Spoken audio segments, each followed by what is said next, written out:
तरफ थी जनता सारी, एक तरफ थे चंद घराने, एक तरफ थे भूखे नंगे, एक तरफ कारों के खजाने।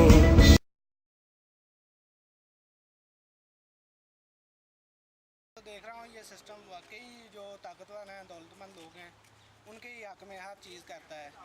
हम जो वर्कर हैं, हमारे जो हकूक़ हैं, जैसे सिक्योरिटी हॉस्पिटल हैं, हम वहाँ भी जाते हैं तो हमें वहाँ बकारी जैसा हमारे साथ सलूक किया जाता है। फैक्ट्री यकम तारीख को सैलरी देती थी पहले, इस दफ़ा उन्होंने 21 तारीख तक सैलरी नहीं दी। 21 वाले दिन सारे मजदूर इकट्ठे होकर गए मालिक के पास कि हमें सैलरी दो, हमें मालिक मकान तंग करते हैं, हमें दुकानदार सौदा नहीं देते, हमारे बच्चे भूखे बैठे, लिहाजा हमें सैलरी दो, काम इसीलिए किया जाता है।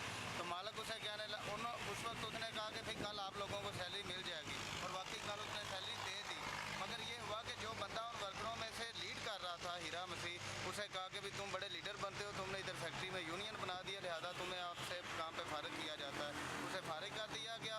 उसके बाद 10 साल उसकी जॉब थी, 10 साल की उसे ग्रेजुएट ही नहीं दी गई, नोटिस पे नहीं दी गई। जिसके बाद वो हमारे पास आया, हम उसे लेबर कोर्ट लेके गए। लेबर कोर्ट में इन्होंने एडमिन मैनेजर जो गया इनका, उसने कहा 2 पेशियों पे वो गया, दूसरी पेशी पे उसने कहा जी इसे भेज दें आप फैक्ट्री में, हम इसे दे देंगे इसके हिसाब। पीर वाले दिन का वादा था, अब पीर गया, मंगल गया, बुध गया, अब उन्होंने कहा जी आप जुमा को आएँ, फिर देखते हैं हमारे साथ ये पूरा 1,70,000 वो 1,07,000 बनता है हिराम सिंह के हिसाब, जबकि वो एडमिन कह रहा है यार मुँह से मांगी मौत नहीं मिलती, अब कम करो कुछ ना, कम करोगे तो मिलेंगे। बहरहाल कल जुमे को उन्होंने दोबारा बुलाया है, जिसकी कि बहुत कम तवक्को है कि उसे पूरे पैसे दिए। अच्छा, ये इरफान साहब हैं, ये हमें मुख्तसर करके बताएंगे इन शॉर्ट कि यहाँ पर जो वर्कर्स के साथ जितने भी मसले हैं पावर डिस्पैरिटी की वजह से या हकूक़ ना मिलने की वजह से, ये मुख्तसर करके बताएंगे। और सबसे पहली बात तो ये है कि यहाँ किसी वर्कर को एम्प्लॉय कार्ड नहीं इशू किया जाता, जिसकी वजह से वो मुलाजम बेचारा यहाँ पे इसी साथ वाली एक फैक्ट्री में एक लड़के को करंट लगा, वो मर गया और वो साबित नहीं कर सके कि वो यहाँ का एम्प्लॉय था।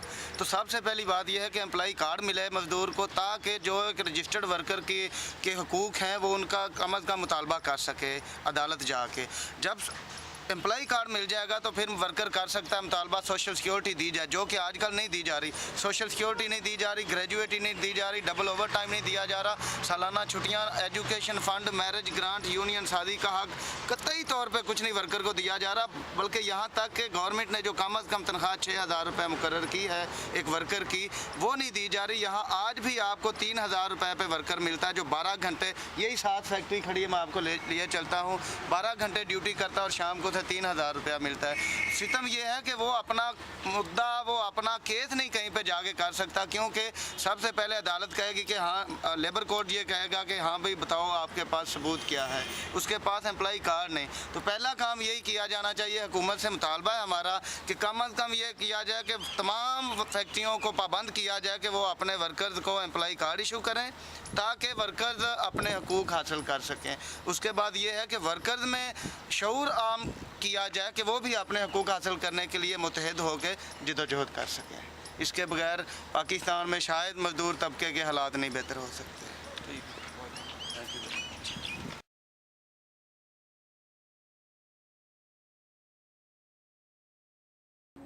At this moment, if there is a change which can be brought in this country, it is entirely up to the youth of Pakistan.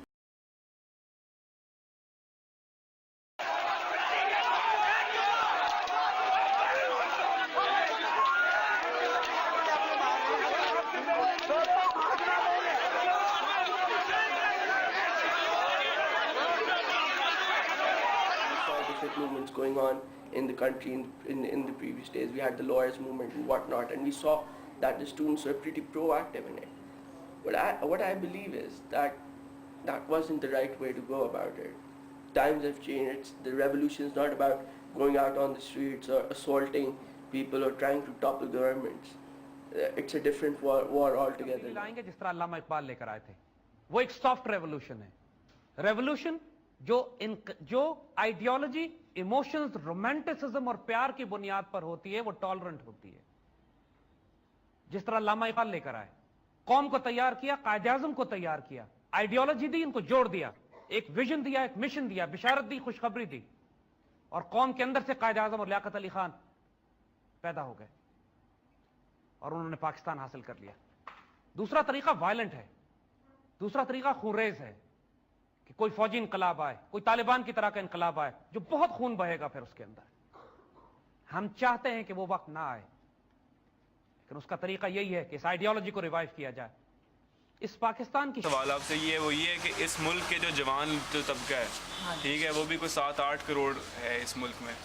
उससे आपको कोई उम्मीद है कि वो, क्योंकि जवान लोगों को इस वक्त काफ़ी समझ है कि ऊपर खाने वाले बैठे हैं और नीचे जो गरीब है वो पिस रहा है, तो आप उनको लगता है कि वो आपकी कोई मदद कर सकते हैं इसमें, या कोई तरीका जिससे आप जो तजवीज़ करें आप जवानों को इस मुल्क के, कि वो आपके लिए क्या करें, किस लिहाज से कोई काम कर सकते हैं?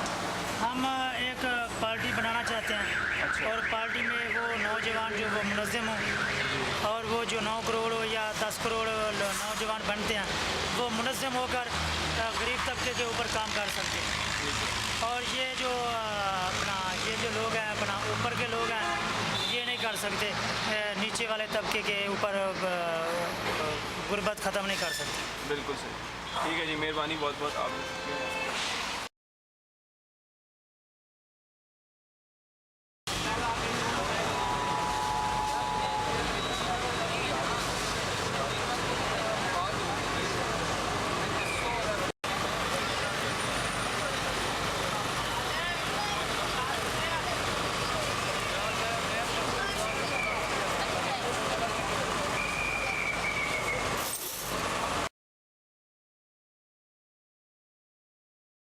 It's a different war altogether now. It's a war of economics, it's a war of education.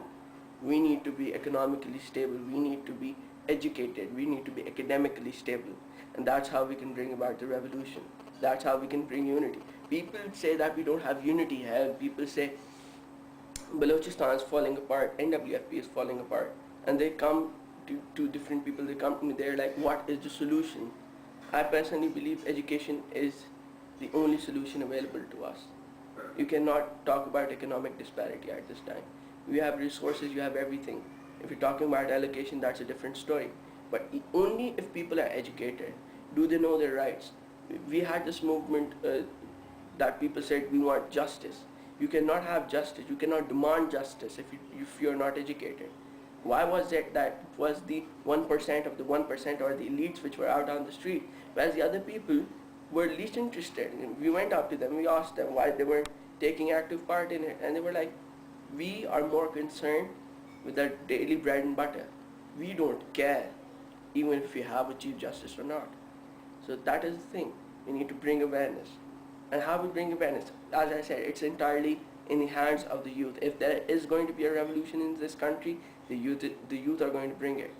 And I think they can very well can. We are trying to initiate this thing.